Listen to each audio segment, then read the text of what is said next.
She was living in a single room with 3 other individuals. One of them was a male, and the other 2, well, the other 2 were females. God only knows what they were up to in there. And furthermore, Susan, I wouldn't be the least bit surprised to learn that all 4 of them habitually smoke marijuana cigarettes. Reefers. And we are back. Thank you for listening. Please check us out on Facebook, The Devil's Advocates Radio. Follow us on Twitter @Devil Radio. And the phone line 608-321-0921. Welcome to the show right now. Friend of the Devil's Advocates, Rep. Melissa Sargent from Madison. I am so proud of you, young lady. You have proposed legalized recreational marijuana. Yes, sir, I have. It's Well, been an amazing 24 hours, I can tell you that much. It made you popular, didn't it? Yeah, I've got some people who are thrilled and some people that aren't so thrilled, but I absolutely am getting what I wanted, which is an important conversation. Right now, as far as I'm concerned, the most dangerous thing about marijuana is that it's illegal, and we need to change that. Well, put us firmly in the thrilled category, Melissa. What is your motivation for rolling out this legislation? As you mentioned, not everyone's going to like this. Why now? Why you? Well, I've been looking at it for quite some time. You know, I've been here for a year now and have been had it in my mind before I was elected that this is something I wanted to look at, and seeing the success that's happened in Colorado with their recent rollout, and looking more and more at what's happening in Wisconsin as far as racial disparities and the criminal justice system, I couldn't sit back anymore and not do anything. Well, I remember it wasn't so long ago you were on this show, and we asked you, would you be supportive of this? And you are the very first legislator to ever answer yes. And then your actions speak louder than words. Here is the legislation.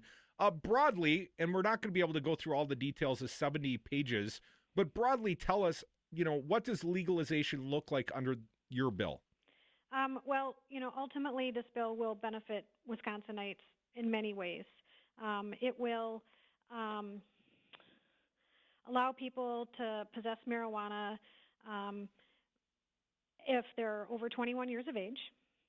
They will be able to possess half an ounce of marijuana. And there are, other provisions for infused products and such. There's provisions for people that are out of state. We've taken into account high driving. I know that's a emotional topic for many people, but something that I felt like I needed to be pragmatic and address in the bill if people were going to take it seriously. And also taking into account who can sell it and how they can sell it. Well, Melissa, I know some conspicuous consumers of marijuana, and some would say, well, maybe half an ounce is not enough for their personal taste. How would you respond to that criticism? Well, ultimately, you can have a half an ounce on you. Buy half an ounce at a time. And if folks that are out there that don't know what a half an ounce of marijuana looks like, you can go to the magical computer and Google that. Under images, it's a pretty substantial amount of marijuana. And if you know that you can go out and purchase more marijuana after that's gone, because it will be legal, you'll be able to do that. That would be my response. And I also believe, this is the starting point. This is the springboard, and it's the beginning of a conversation. This isn't, unfortunately, going to pass this term, and I want to talk to folks who have opinions about how to make the bill stronger, and we'll continue pushing it forward because it's not a matter of if it's going to pass, it's a matter of when. There is a tide moving across our great country, and Wisconsin will be caught up in it eventually.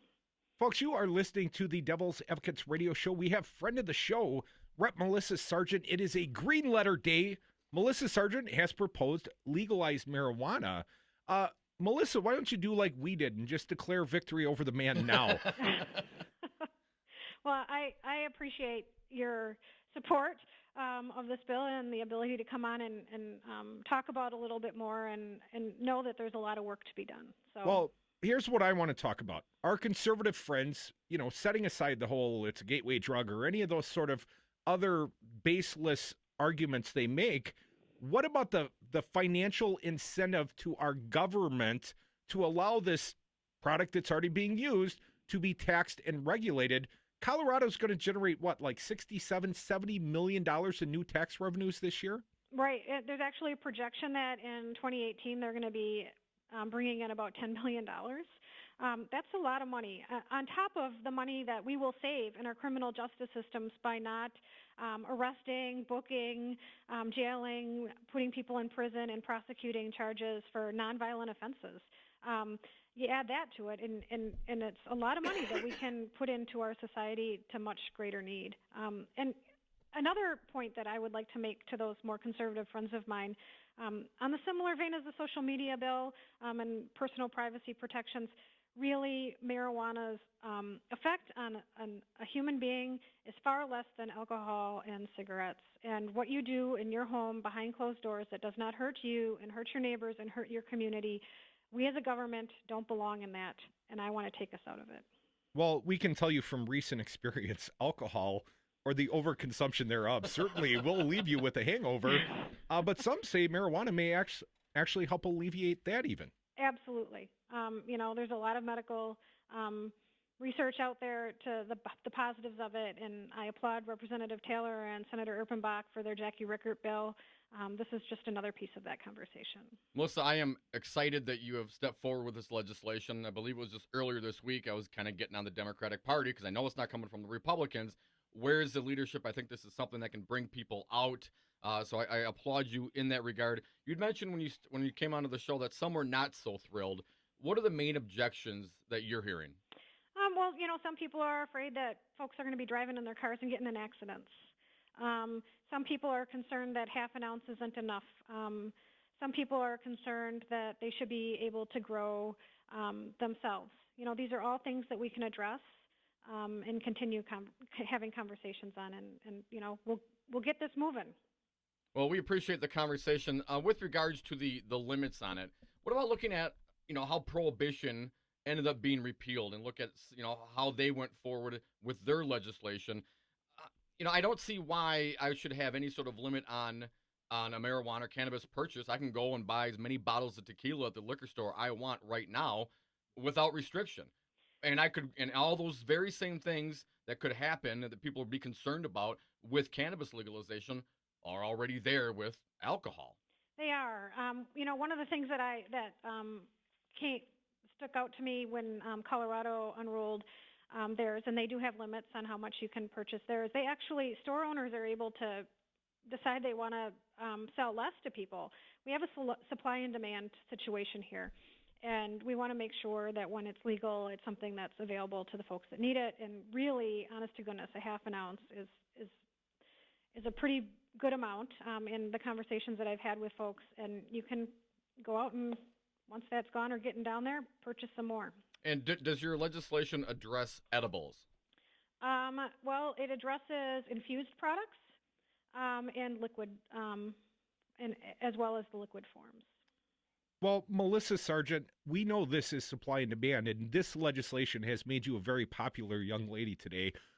If you were not a friend of the Devil's Advocates before today, you certainly are today.